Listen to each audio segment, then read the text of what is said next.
Hi, I'm dating coach Hayley Quinn, and in this short video, I'm going to be talking to you about the 7 best questions you can ask women on dates. Now, we should all know by now that questions aren't always the most effective form of conversation.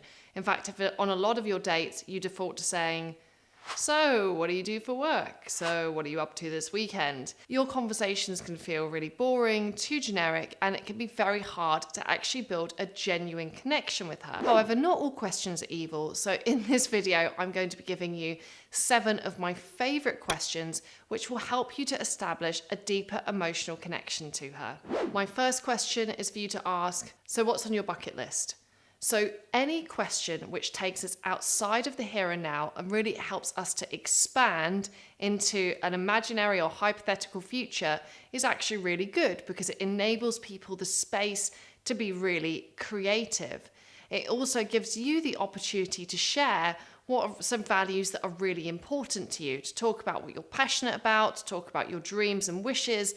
And as usual, often when people talk about things they really like or are able to talk in an excited way about their future, it will also help them to feel really positive in your company. The second question is, so what is one thing you would love to learn?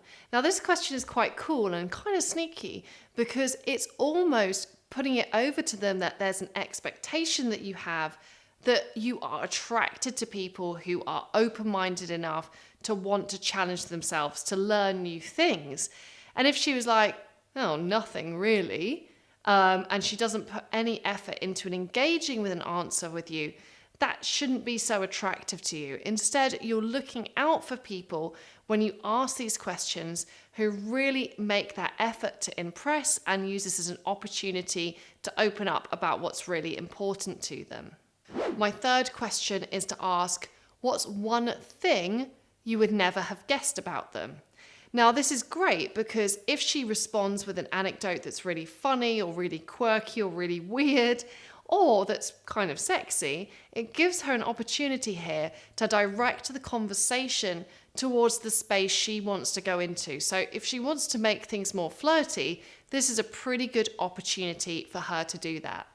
Fourth question is, so who's your best friend and would we get on? Now, again, this is really coming from the space where you're kind of like qualifying them a little bit for the role of being on this date with you and potentially being in the running to be your girlfriend.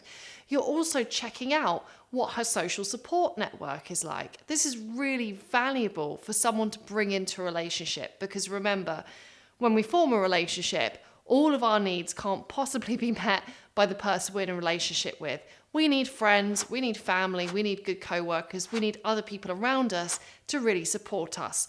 So it will not only help you check out whether she's got that support network, it will also help you to understand some of her values by who her best friend is. Question 5 is she an introvert or an extrovert? Now, conversations kind of get a bit dull when they get stuck in facts in the here and now. So if you're asking questions and the answer is something numerical, you're probably in the wrong ballpark.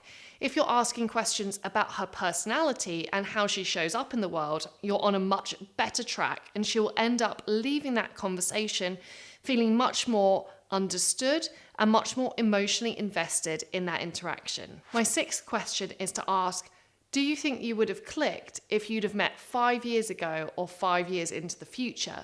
So this is another one of those questions which stretches time. So we're not stuck in the here and now and we have a better ability to be creative. It also sets the stage for some romance here because you can spend some time analysing about would you have got on in the past, would you have felt a connection, or is in fact now today the best time you can experience that attraction to one another. My 7th and final question is to ask, so what's a deal breaker for you?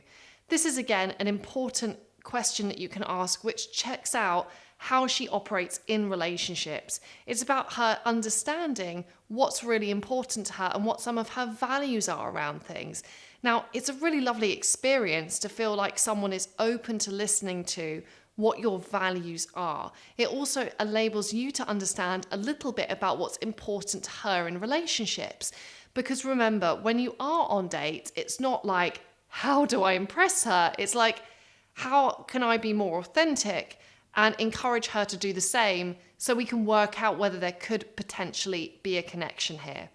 If you'd like more dating advice on how you can have authentic and confident interactions with women, plus quite a few conversational tips in there, I'd highly recommend you to enroll in my free online mini training at hayleyquinn.com/unite, and the link is below this video.